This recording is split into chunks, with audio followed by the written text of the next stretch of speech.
Hello, ladies and gentlemen, and welcome to the second episode of the Hills of West Virginia podcast. A lot has happened since the last time we've seen each other, spoken with each other, and I had a great weekend. Did pretty well in the picks, but I'm Stephen Morbius asking, as you know, if you watched last week, unfortunately, we no longer have Mr. Eric Ashby Brown or Stats Mr. Welch. Unfortunately, they are no longer with us. So, they're not dead. They're not dead. I just want to make that clear. They're not dead. They just aren't on the podcast anymore. They're back. They're in the South Berkeley at Musselman, continuing their lives. Me, on the other hand, I couldn't let this go. I had to keep it. I'm clinging on to it, and that's why this podcast is still a thing. Like I said, they were able to let go. I couldn't, and that's just why we're here right now, and why I'm still here winning pick'ems, because that's what I do. I win pick'ems. If you look behind me, I'm pointing to it.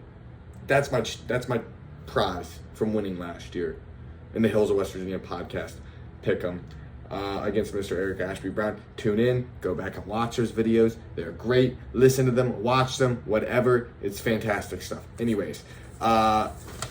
Last week was a great week, though, as I alluded to earlier. 12-4,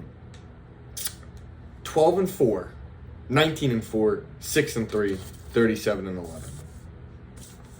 That's what I did last week, folks. 12-4 in the NFL, 19-4 in college, 6-3 in high school, 37-11 in total. I should have done this before, but I didn't think about it. But that's a pretty good win percentage. What it is, I don't know. I didn't do the math, but I do know it's pretty good. So yeah, that was just a phenomenal week. I had a great week. Really, just a couple of games that really I should have just followed the memes. The Falcons I picked, but I forgot week 1 Kirk Cousins, week 1 Steelers. I mean, that's just not a good combination for Kirk Cousins, a great combination for Mike Tomlin and the Steelers.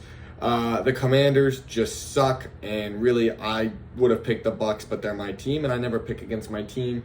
The Giants, oh yeah, they're bad, and no one could have predicted Sam Darnold coming out here and just having a Fitzmagic type performance in week 1. And then of course the Bengals, week 1 Bengals against a bad team, losing big. What else is new? Of course, in college, a couple bigger losses. I was very close on a couple of upsets. Okay, I put on my Nostradamus hat.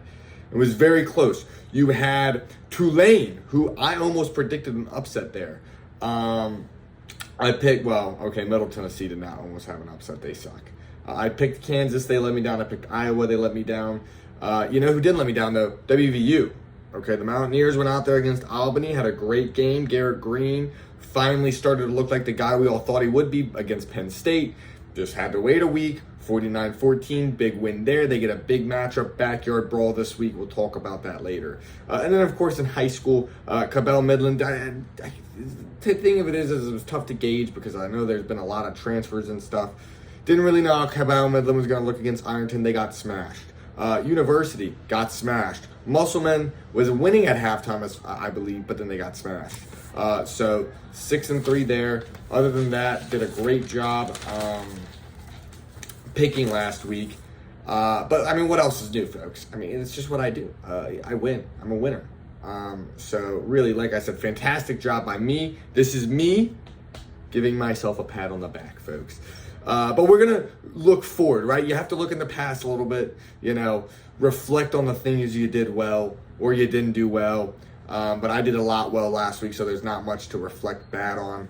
But now this is a new week, okay? And 37-11 doesn't matter. Right now, I'm 0-0. That's the way I got to go into this, okay? And really, the thing of it is, okay, who could have predicted half the stuff that happened last week? Jordan Love going down. Everyone I guess could have predicted the Giants being terrible, and the Panthers too. They're not a good football team.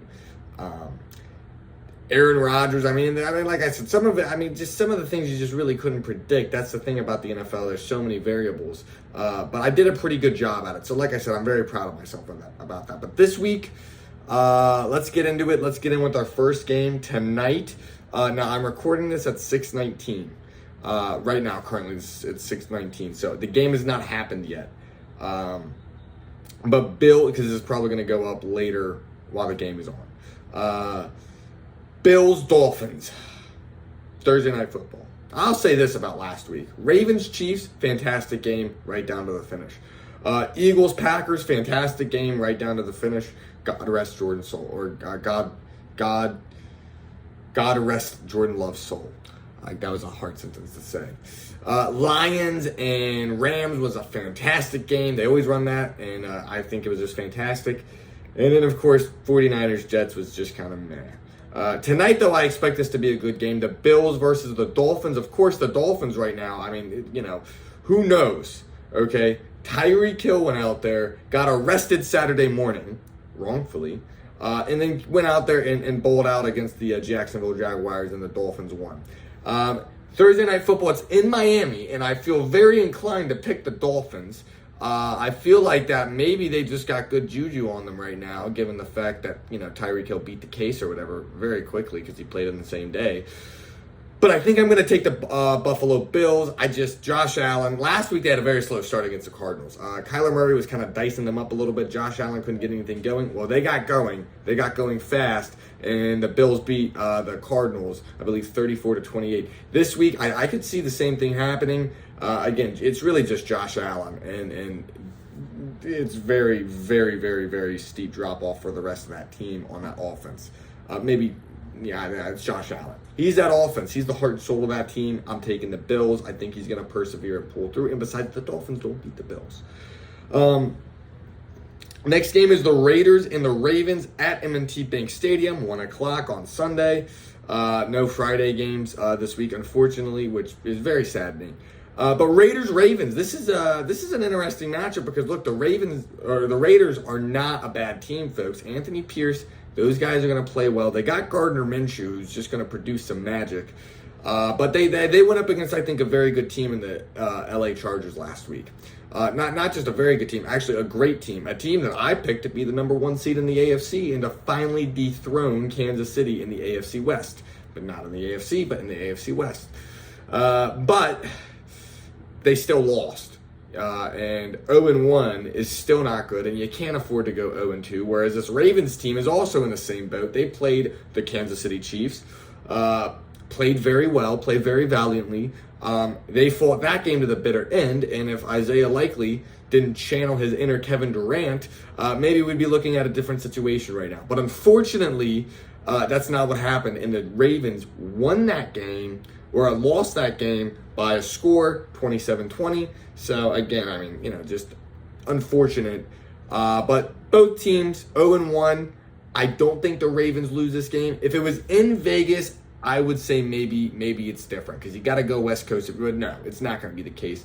It's going to be the Ravens. They're going to go out there. I think they're going to win that game, and that's going to propel them to 1-1. The Raiders unfortunately fall to 0-2, but I think this will be a very close game. Like I said, the Raiders have a very good defense. Max Crosby, though, was kept in check by Joe Alt last week. I think he'll have a little bit better time, but again, Lamar with his legs, it's going to be tough. It's going to be a good game, though, and I'm going to be taking the Baltimore Ravens to win this game.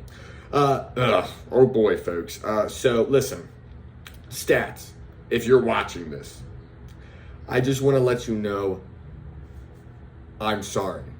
I feel so bad for you. And I know you're going to get through this. And that goes to the rest of the Panthers fans in this country. You guys will get through this, hopefully. I just came out of, I wasn't alive for half of it, but I came out of 30 years of Dan Snyder. Terrible, horrible, no good, very bad. More like 25, but still, no good, very bad. The guy was one of the worst owners of all time. And it can set your franchise back for a while. It has for the Commanders. Well, David Tepper is not very good. And the Panthers showed last week that it just doesn't matter. They're always going to have bad juju, much like the Redskins football team Commanders did. Unfortunately, Carolina, look, Bryce Young looks terrible. You have no wide receiver talent. You have no offensive line talent. Just nothing. There's nothing there. Nothing there. It's horrible. It's terrible. It's no good. It stinks. Get it out of here. And you play the Chargers this week, who looked very good, although they were running the ball a little bit too much last week. I think Jim Harbaugh forgot he had Justin Herbert as his quarterback, but they still got the win. I think this is going to be the game, though, where the Chargers really come out of that shell and they just dominate, because the Panthers, folks, are a very, very, very bad football team. That's the easiest pick of the week, bro. That's my lock of the week right there. Chargers over Panthers. Saints versus Cowboys. Now, my roommate, James, is a Saints fan, and he's here right now. Say hi, James. Yo, what's good? Yeah, that's James right there. He said, what's good? So everybody drop a comment back for James telling him what your favorite color is, please. I'm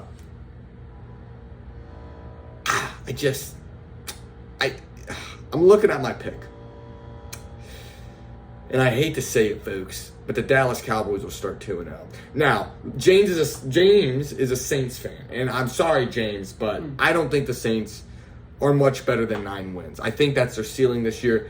They played just a really bad team in the Panthers last week. Derek Used Carr is still Derek Used Carr.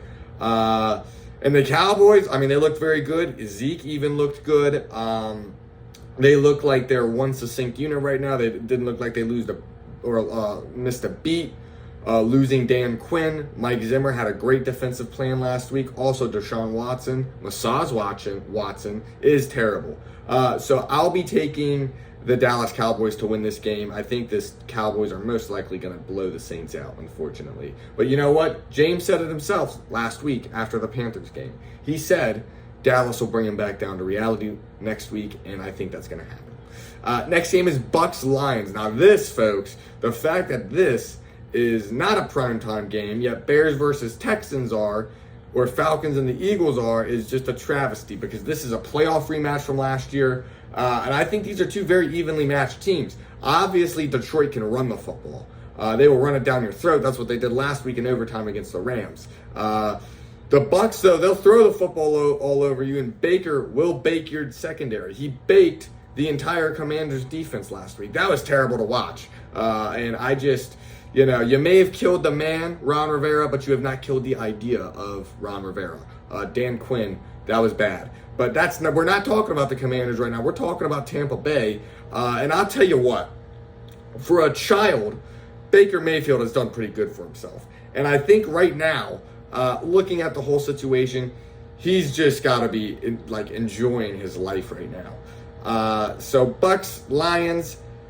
I'm going to take the Lions, though. Why? Because Detroit is still one of the premier teams. I think these teams are very evenly matched, believe it or not, but I think Detroit right now, it's in Detroit.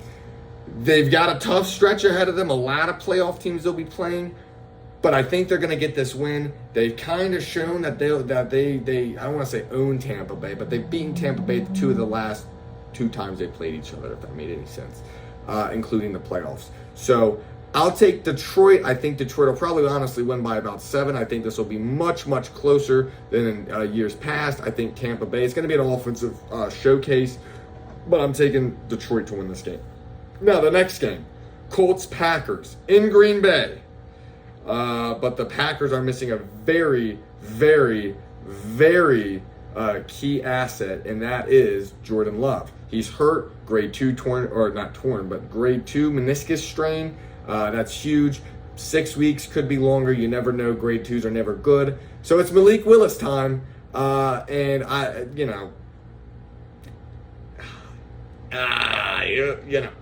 this is not good because Anthony Richardson is just a dog. And last week, we saw him absolutely pop off against the Houston Texans. Now, they didn't win the game, but, look, Anthony Richardson is just, he looks like a supreme talent. He really reminds me a lot of Super Cam with the way he plays. He has the big arm. He can run the football and just be an athlete.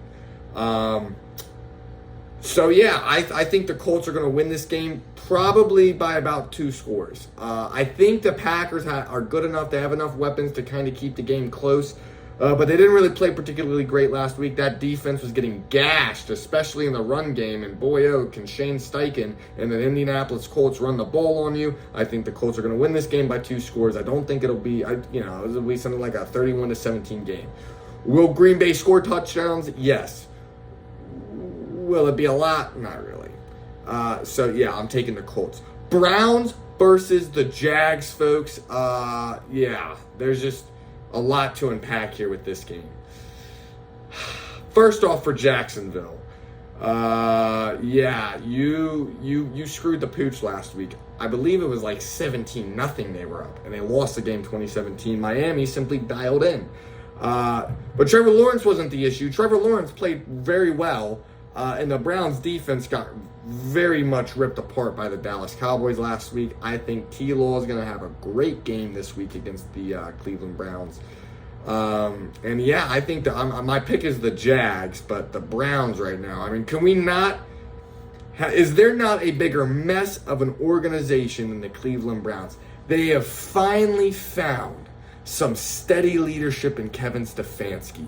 They're doing everything right. They have Baker Mayfield. They go 11-5, right? Then they come out the next season. Baker Mayfield plays through injury, a torn labrum. And you don't make the playoffs. I don't even think they finished over 500, but he still gave you good enough quarterback play. Yet you felt he wasn't an adult. You felt he wasn't the right guy. And it, in my opinion, will set this franchise back by a lot. Because you know what Baker's doing right now? The child, he's laughing with the bag while he's winning games and in first place in his division in Tampa Bay. Meanwhile, Deshaun Watson, Massage Watson, depending on how chronically online you are, is just, yeah, another case has come up. It couldn't have gone any worse. And the guy's not a good quarterback either anymore. Very much got to make a case that maybe DeAndre Hopkins did a little bit more, and also you got to take into account the fact that maybe Deshaun Watson was just a little bit more. I don't know. I really don't know what happened, other than it just got in the guy's head and he got the bag and he doesn't care. You can't really get rid of this guy because of how much money, unless you're willing to eat a lot of cap, and at some point you're going to have to be willing to eat a lot of cap because it's just terrible. Or hope that this guy retires, but he doesn't seem like the type of character that will. So Cleveland, you're a mess. You're probably going to suck this year royally. Deshaun Watson sucks. That defense is not as good as it was last year. Good luck, Cleveland. Now, next game, of course, is the 49ers versus the Vikings. San Francisco, of course, just came off of a dominating effort against the Jets. The Vikings came off a dominating effort against the Giants. Sam Darnold, say what you want, but every year there's always that one quarterback that randomly pops off and randomly has a good season, and this team ends up in the playoffs. The Vikings, could it be Sam Darnold? Look, Kevin O'Connell's a great coach. He's got a great scheme. I mean, you might have something there. He comes from the McVays and the Shanahans. You know, maybe we could see it, but I don't think we're going to see it against the 49ers. They're just a juggernaut. And CMC didn't even play last week, folks. That team is the most elite team in the NFC. So, yeah, San Francisco is my pick to win that game. Seahawks and the Patriots. This is a weird game. Both teams are 1-0. Both teams were projected by me to not be very good. Yet both teams went out there and looked great in their first game of the year. The Seahawks played a weird first quarter against the Broncos, but they pulled through and won the game 26-20. And the Patriots just ran circles around Joe Burrow and the Cincinnati Bengals. Now, are the Cincinnati Bengals terrible in week 1? Yes. Is the Patriots defense still very good? Yes. Am I picking the Patriots to beat the Seahawks this week? Yes. Look, Geno, I personally don't think Bo Nix went out there and looked decent against that Seahawks defense. I don't think it's a great defense. Can they run the ball? I don't know. I think New England right now is going to have a weird, shocking 2-0 start to their season. Jacoby Brissett, he's serviceable. That defense is very good. I think they're going to give Geno a lot of fits. Give me New England. Jets, Titans, give me the Jets. Not much to say other than the fact that, wow, Will Levis, that guy sucks. He's terrible. He may have a cannon off the field, but he certainly doesn't have it on him. Giants versus Commanders. Folks, this is terrible. The Washington Commanders suck. They do. The defense is terrible. Emmanuel Forbes, Benjamin St-Juste. Get these bums off my team. Daron Payne and John Allen were nowhere to be found last Sunday. Terry McLaurin also really wasn't anywhere to be found.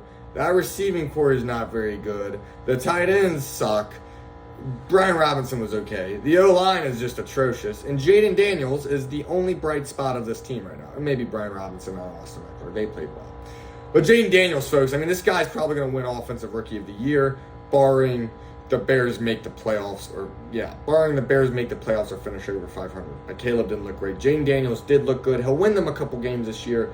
I'm picking them to beat the Giants because I'm not going to pick against them, but I know how this goes. The Giants are going to look terrible, like one of the worst teams you've ever seen, and then they're going to play. Daniel Jones is going to go out there and play the Commanders, and he's going to randomly find his football acumen, and they're going to beat the Commanders. I've seen this too many times before, but I'm picking the Commanders because the Commanders should win this game. Rams Cardinals. I'm going to take the Rams. Prime Cooper Kupp and Matt Stafford came back last week. Puka Nacua is out, though. That could be tough.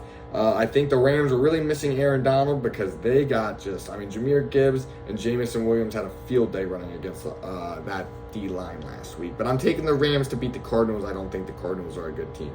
Steelers Broncos. Folks, Mr. Unlimited did not play last week, and the Steelers won. Now, is that just voodoo week 1 Steelers shenanigans magic? Yes. Are they going to find a way to go 9-8 this year? Absolutely.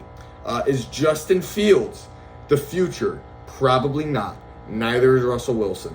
But I'm picking the Steelers to beat the Broncos because that is not a good team. The Broncos are atrocious, and Sean Payton sucks. Screw you, Sean Payton. You're going 0-17. Bears, Texans, Sunday Night Football. Really, I mean, I don't need to see this game, but it is probably the actually Stroud was the number 2 overall pick. Williams was 1. I'm taking the Texans though. I mean, look, the Bears didn't look great last week. If it wasn't for the fact that Will Levis is an idiot, they probably would have won that or lost that game. But thankfully, Will Levis has nothing in his head. He's just stupid. And the Bears won, but they're not going to have that type of magic. You're playing a much better quarterback in C.J. Stroud this week. Texans, of course, won last week. I think they'll win this week and get to 2-0. Falcons versus Eagles. Give me the Eagles. I hate to say it. I hate the Eagles, and I love you, Kirk. But there are 4 versions of Kirk Cousins that are the worst quarterback in the league. Week 1, Monday Night Football, Thursday Night Football, and Week 18, Week 17 games to make the playoffs. You need that guy in any of those games, get out of here. It's done. Give me the Eagles to win this game. I would love to pick the Falcons, but I'm taking the Eagles. They'll beat down on Kirk. So that's my football picks for the week in the NFL. We're going to shift gears now to college. I went 19-4 last week, had a fantastic week, was celebrating through most of it. But here we are right now, week 3 of college. I can't believe it. And like I said, I did pretty well last week. We're just picking top 25, and then of course we're gonna pick the backyard brawl. Not many top 25 games this week. Some of the, a couple ones where there's 2 top 25 teams playing each other. But there's just a lot of blowouts. I don't really foresee major upsets this week. I was close on a couple upsets last week, but I don't think that'll be happening again. So, first game, of course, Friday, tomorrow night at 8 p.m. is Arizona, or depending on where you live, 8 p.m. Eastern time. Arizona versus Kansas State. Kansas State, of course, is actually ranked higher than Arizona. Big matchup for the Big 12, but I think I'm going to take Arizona to win this game. Just basically off of a hunch. I really think this game is a coin flip. But I'm going to be taking Arizona to win this game just because, why not? Alabama versus Wisconsin. Now, this is, of course, I believe Fox Big Noon Kickoffs game Saturday. Of course, Alabama, Jalen Milroe. I mean, they're just a juggernaut still. Wisconsin, though, I think this game will be a lot closer than people think, but I'm taking Alabama. LSU versus South Carolina. LSU 1-1 right now, of course, still ranked. South Carolina is not. It's in South Carolina, so I don't really think that'll make much of a difference. I think the Tigers are going to go in there and they're going to beat down on the Cocks, the Gamecocks they are. Arkansas State v. Michigan. Yeah, give me Michigan. Boston College. Michigan. Now, first off, last week was a disaster, and I called it though. I mean, Texas ran circles around them. I don't think Michigan makes the playoffs this year. They're not going to beat Ohio State. But Boston College versus Missouri. Now, this is an interesting game because Missouri, of course, is ranked top 10. But Boston College, on the other hand, is also ranked top 25. They just so happen to be the team to be able to play Florida State last week. But this is a very weak ACC this year. None of the major teams, I think, are going to win it. I think Missouri's probably going to bring Boston College back down to earth. Probably knock them out of the rankings, so give me Missouri. Oregon versus Oregon State. This is a rivalry game, of course, but give me Oregon. They were a little slow last week, but give me Oregon. Ball State versus Miami. Miami is top 10, I believe, right now. Ball State is not very good. This is a very easy pick. Tulane versus Oklahoma. Now, Tulane let me down last week. I picked Tulane because I said, I know somebody who does a Tulane dynasty, and it's gone pretty well for them. Well, unfortunately, for Tulane, doesn't look like that this week. You're playing Oklahoma. Oklahoma, I believe, is top 15. Oklahoma will win this game. Notre Dame versus Purdue. Oh, Notre Dame. God, how much I want to pick against you this week. I don't like Notre Dame at all. The Fighting Irish, every time they lose or get upset, it just brings a smile to my face. I believe it was Northern Illinois that beat them, so shout out them. And of course, I got to take Notre Dame. I don't think they'll lose again this week, but they did drop significantly in the rankings. They're down to 17. UTSA versus Texas. Give me Texas. Georgia is going to beat Kentucky. Northern Iowa versus Nebraska. Now, maybe it's Northern Iowa. I don't know. Give me Nebraska. Dylan Raiola, just went out there last week, showed Colorado they are nothing, beat down on Colorado, brought a smile to my face, and I think they're going to keep it going. By the way, Dylan Raiola, I think, is trying to cosplay Patrick Mahomes. Shout out to him, though, because he plays like him and he played pretty well. Kent State versus Tennessee. Give me Tennessee. Let's see. And the last top 25 game is Ole Miss versus Wake Forest. Give me Ole Miss. I believe Ole Miss is like 6th. So Ole Miss will win this game. WVU versus Pitt now. Backyard brawl. We saved the best for last. Third WVU game for me as a Mountaineer. I went to the game last week. Actually got to see Mr. Eric Ashby Brown. That was very enjoyable. We got to, talk, of course, and enjoy the time. That was just awesome. Talked football, talked college, watched the game, and just, shout out to Mr. Eric Ashby Brown. Of course, got to see Connor Brown, friend of the show. Got to see Justin Moss, Musselman cross-country legend, and also friend of the show. So that was great. But this week is completely different. For one, you got to go to Pittsburgh. It's backyard brawl. It doesn't matter how good WVU is or how good Pitt is or how bad, it's always going to be a close game. But WVU won last year. I think they will win this year. But remember, when they played in Pitt a couple years ago, they lost 38-31. So this year, of course, if you, as a WVU fan, I'll be hoping it doesn't go that way. Of course, I'm not going to pick against WVU. I'll be picking them in the backyard brawl. Garrett Green finally got going. CJ Donaldson got going. I'd like to see maybe a Hudson Clement get going a little bit more. But yeah, they had a great game last week against Albany. I think they'll beat Pitt this week, but I think it'll be a little bit more low scoring than you think. Maybe like 20-17, something like that. So that's college, okay? So right now, so far, we've picked college, we've picked NFL, and now, of course, we've got high school. I did great last week. And I didn't really know much. I just went out there and said, I'm going to trust my gut. And I won a lot of picks that were kind of 50-50 picks that I just flipped a coin and said, I got him. Or I could have flipped a coin. I didn't. Obviously, I picked the right game. Cabell Midland and George Washington. That's the first game. Cabell is terrible. They lost, of course, Robert Shockey last year and just a couple of other major players. Not very good. George Washington, I believe, is 2-0. I'm picking George Washington to win this game. Or no, they're 0-1 actually, but I'll pick George Washington, the G-Dub. St. Albans versus Huntington. Now, Huntington, interesting. I had said them and Martinsburg, right? And then maybe Spring Mills, right? I think that was our three. No, it's Martinsburg, and then Huntington and Spring Mills, and then everybody else. Martinsburg gave it to Huntington. You just can't bet against Dave. As much as I hate to say it, you can't bet against Dave Walker. The guy went out there and just played lights out, or he didn't play, but he coached lights out, and the Bulldogs won, but Huntington will beat St. Albans. Hurricane versus Parkersburg. Now, Parkersburg, of course, had a good game, but Hurricane, I think, is one of the better teams. They had a very close game against Huntington week 1. I think they'll be beating Parkersburg. Woodson out of D.C. is going to Martinsburg. I'll be picking Martinsburg. I don't know how good Woodson is, but they are 1-0. Martinsburg, of course, though, is 2-0. They're a juggernaut. I'll be picking Martinsburg. I'm not betting against Dave Walker because it's just a safe bet. South Hagerstown versus Spring Mills. Now, South Hagerstown is 1-0, but Spring Mills, I think, right now is one of the premier teams in West Virginia, and I'll be taking Spring Mills to win this game. They haven't even given up a point yet, folks. That's how good they've been. Buchanan Upshur versus University. Now, both of these teams are not great. Buchanan Upshur is 0-2, University is 0-1 and got blown out last week, but I'm going to pick University.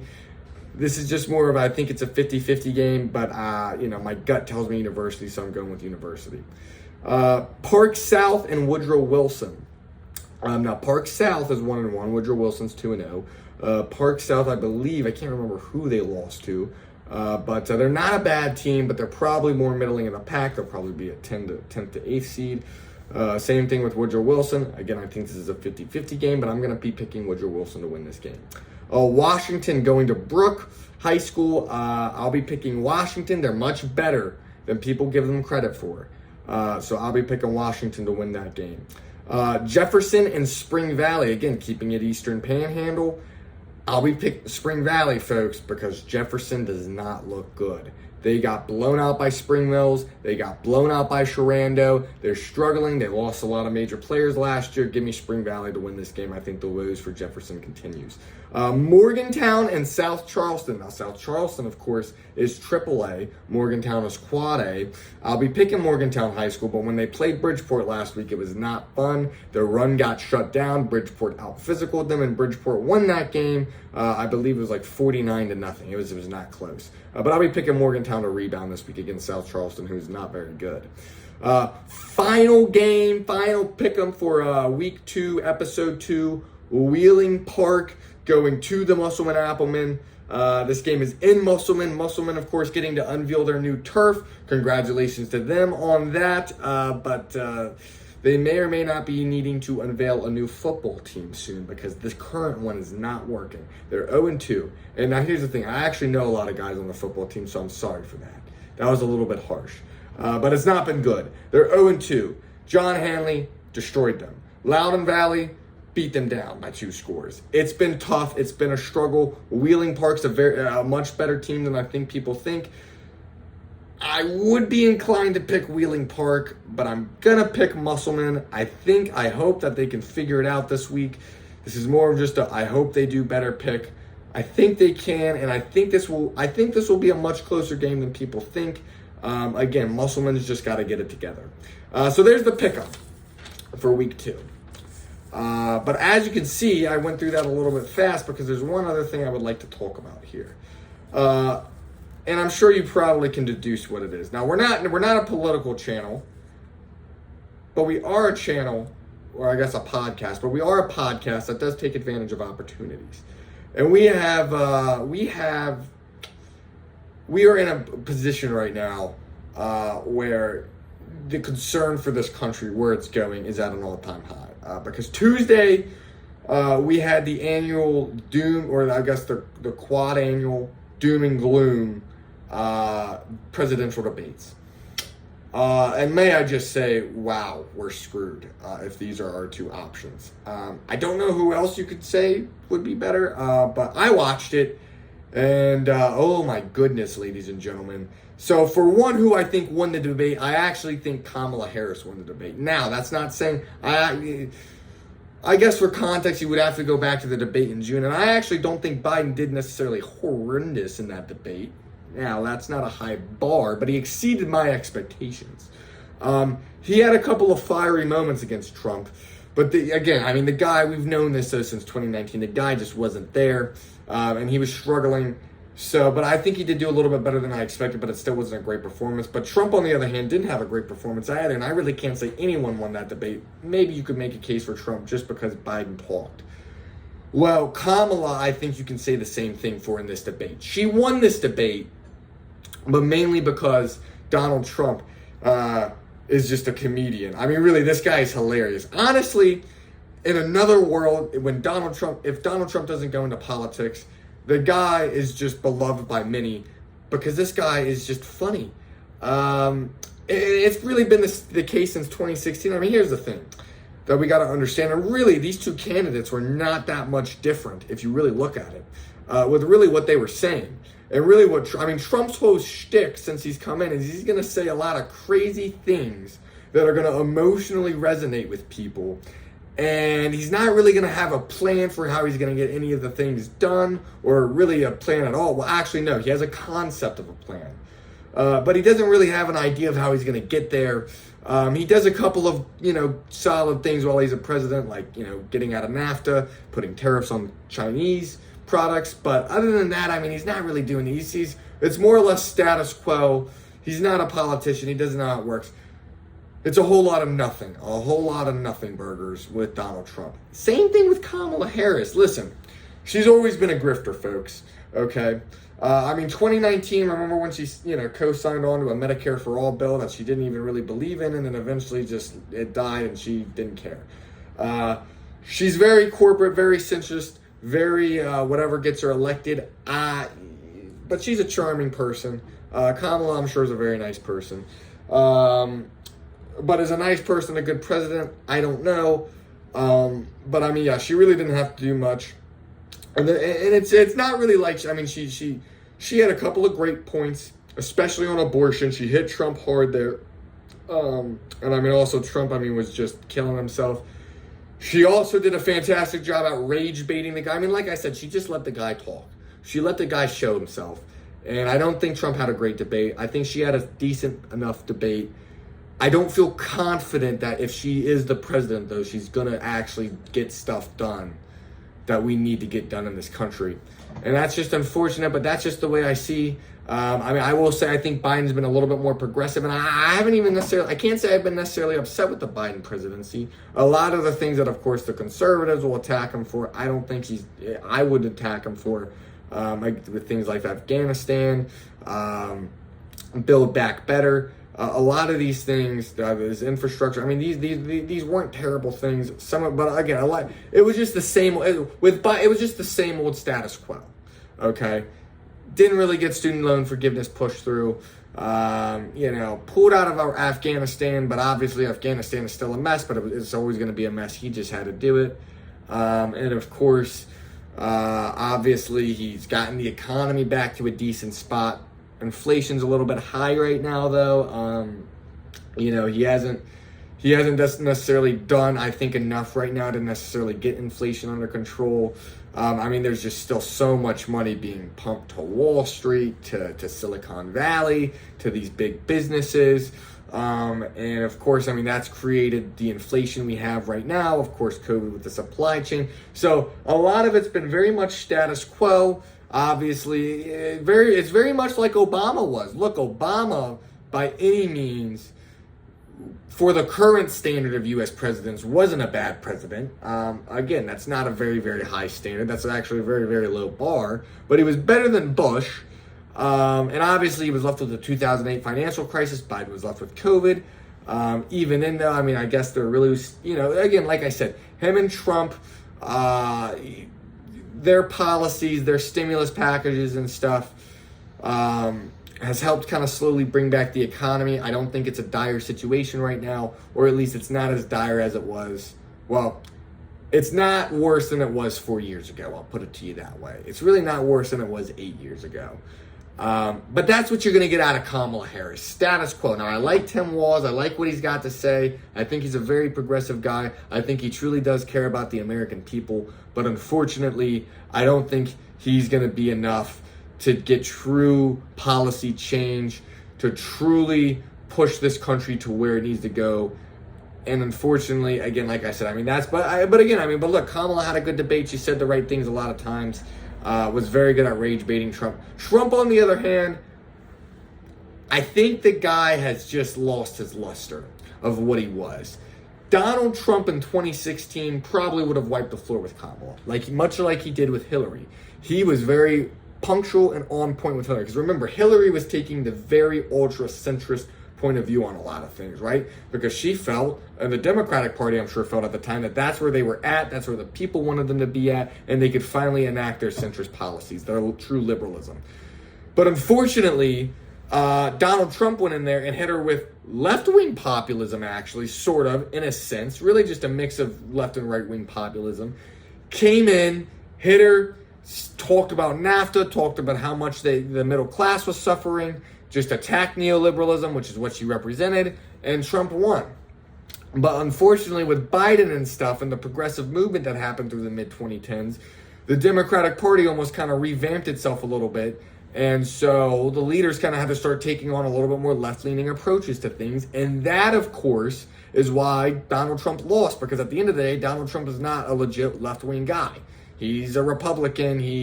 I'm not going to throw the word fascist around. I don't think he's a legit fascist.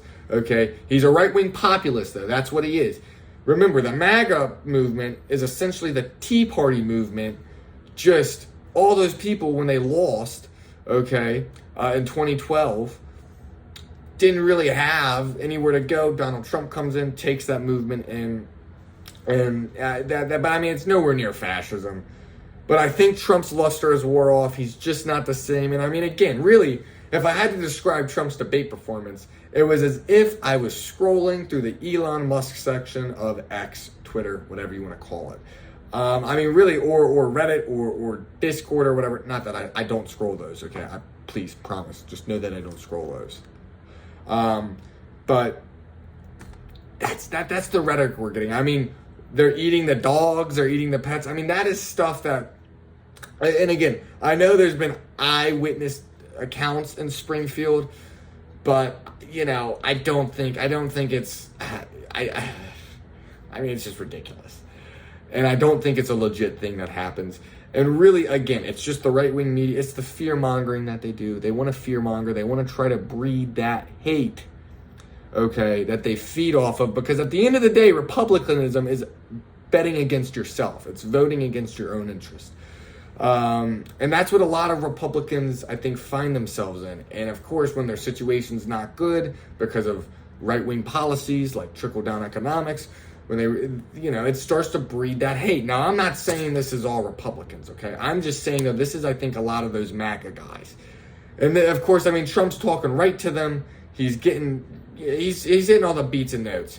I think there was another one where like I said, the guy's a comedian. I mean, the way he talks is just hilarious. And I mean, honestly, if he just said, "Oh, well, they're doing post-birth abortions or whatever," and I mean that just doesn't have the same luster as execution after birth. They're executing the baby. I mean, that is just an all-time line. The guy, he knows how to evoke emotion, even if it's complete nonsense. But, I mean, hey, listen, like I said, he doesn't want, and supposedly he doesn't want to debate again. So, again, I mean, as we get closer to November, we're not going to do necessarily much election coverage, but we'll talk about it a little bit. If there's another debate, we'll talk about it.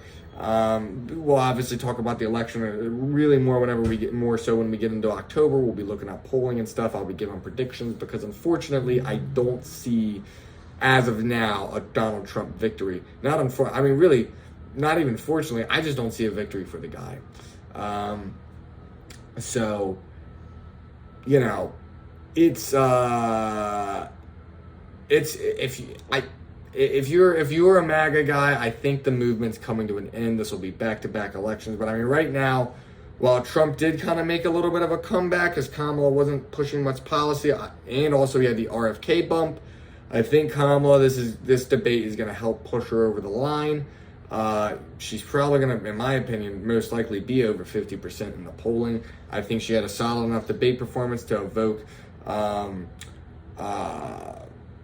at least get some people to vote for them. Unfortunately, it's a terrible thing that she still probably isn't going as far as she needs to on Israel and Palestine. We do have progress. She said she wants a two-state solution. I, for one, agree with the two-state solution. I think there needs to be peace in that region. I think we need to call Israel out for the genocide they're committing there. Now, that's not punishing the Israeli people. That's punishing their leaders, the false flags.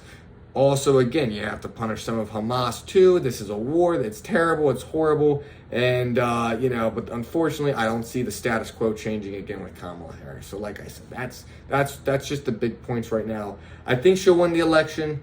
I believe she's leading in Nevada, Michigan, Pennsylvania, and Wisconsin right now. I think Trump has North Carolina. I know he definitely has Florida. I believe he's winning in Arizona right now. Georgia's, of course, kind of a toss-up. I believe she had a lead last time I checked. It was like 50.6 to 50.4 or something like that. I was very, very close, very, very tight. So she had a very, very slight lead. But I think if the polls are correct, which they usually are, I think Kamala will end up winning this election. But again, there's a lot that can happen, folks. There's a lot that can happen. But that's the show for today. Thank you for tuning in. It was a little bit shorter, but I wanted to make sure I got my predictions in and stuff before football tonight. Again, like I said, it's the best time of the year. We got football tonight, tomorrow, Saturday, Sunday, Monday, folks. That's 5 days out of the week we got football. I am pumped. I'm ready to go. So like I said, so thank you for watching the podcast. I really appreciate you. Shout out to Mr. Eric Ashby Brown and Stats, Mr. Welch. Again, gone but not forgotten. I'm Stephen Morbius Askin. This is the Hills of West Virginia, and back to you in the studio.